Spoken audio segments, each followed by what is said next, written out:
So let me show you one more example of using the while loop. Here's a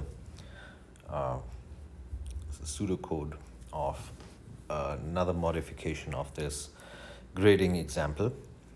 But what we see, what's new in this one is we'll demonstrate how we can nest some of these different control flow structures and loops. So in this example over here, what we're going to do is we're going to we're going to count how many students have passed and how many have failed. And if the number of students in a class that have passed is more than 8, we want to print out a message bonus to instructor. So we have an initialization phase. In the beginning, initialize the count of how many students have passed to 0, initialize the count of how many students have failed to 0, and initialize the student count to 1. So we're going to have sentinel value again because we want to keep the program flexible and we'd like to enter as many students as needed. So we have a counter variable. It's going to check if the number of students is less than or equal to 10. Going to receive input whether a student has passed or failed. If a student has passed, we'll add 1 to the number of passed students. Otherwise, we'll add 1 to the number of students that have failed. We'll increment the student counter. You can see that the if and else blocks happen to be inside the while block, inside the while loop. And this is basically what we're trying to demonstrate over here, that we can nest, we can put these different structures one within the other. Not only can you put if and else blocks inside a while block, you could put another while block inside another while loop. No restrictions.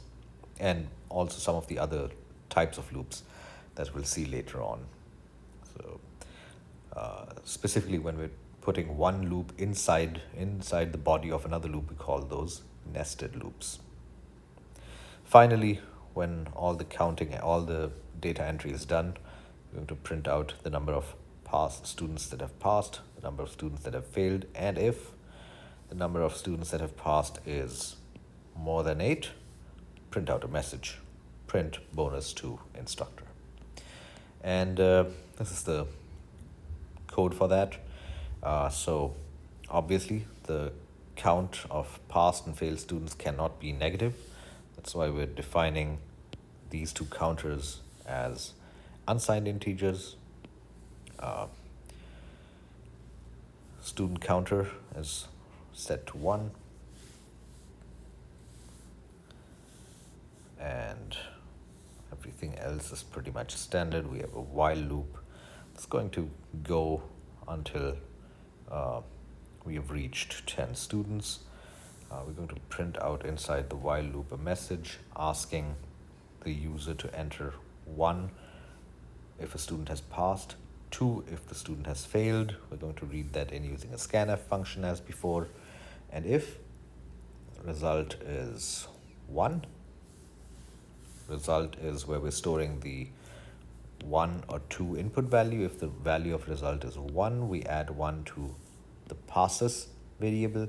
If it's anything else, we add 1 to the failures variable. And we increment 1 to the student counter variable. After we exit the while loop, we simply print out the values of passes and failures. And if the value of passes is greater than 8, we print out this text message, this string. And this is what a run of that program can look like.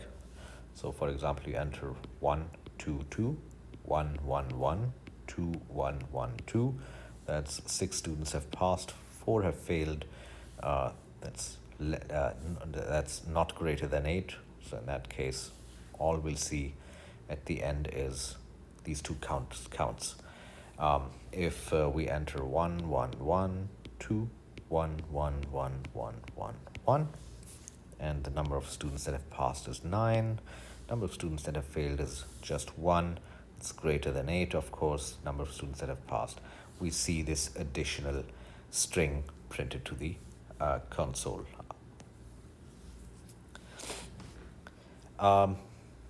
Another thing that I'd like to talk about are assignment operators. So we've seen that frequently we have to update the value of a particular variable, and that can sometimes look like this, like adding 3 to whatever's in variable C. You can rewrite that because this is such a frequent operation, not just for addition, but also for other operators. The same can also be written like this, means the exact same thing. So these two do the same thing.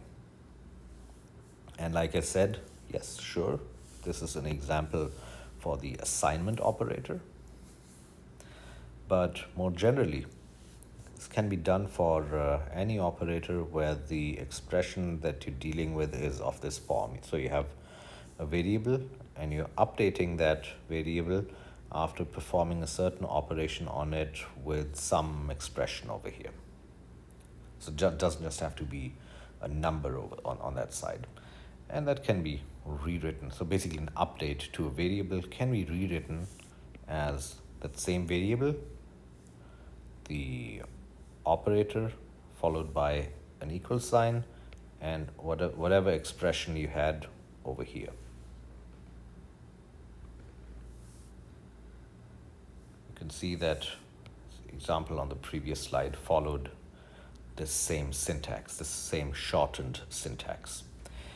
And like I said, we can do this for addition, subtraction, multiplication, division, and the mod operator. So basically, all these examples of syntax are shorthand for these examples over here. So C plus equal to 7 means same as C is equal to C plus 7, and so on. Now, in addition to that, something that happens very frequently is we need to either keep a count of something, of some operation, meaning you have to add not just any number to a variable, but specifically the value of 1, like any of those counter variables we saw before. For such operations, also called an increment operation, there's a separate increment operator, and that's this one, 2 plus signs. And similarly, sometimes we have to count down. That's called decrementing. And for that, we have a decrement operator, basically subtracting 1 from whatever's in a variable. So yes, sure, you could accomplish the same thing like this as we just saw, but it can also be accomplished using this syntax, C++. This is basically the same as C plus equal to 1, which is the same as C is equal to C plus 1. All three of these accomplish the same thing. They add 1 to the value of C. Now there's a slight variation available. Sometimes you want to first use the value of a variable in an operation, and after you compute that operation, you want to increment its value by 1. You would do that. That is called a post-increment operation. You perform your mathematical operation, and then you add 1 to it in the end. And the other version, the other option is to do a pre-increment operation.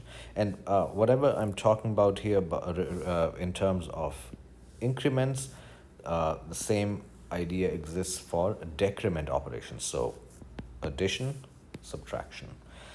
So you can perform an operation,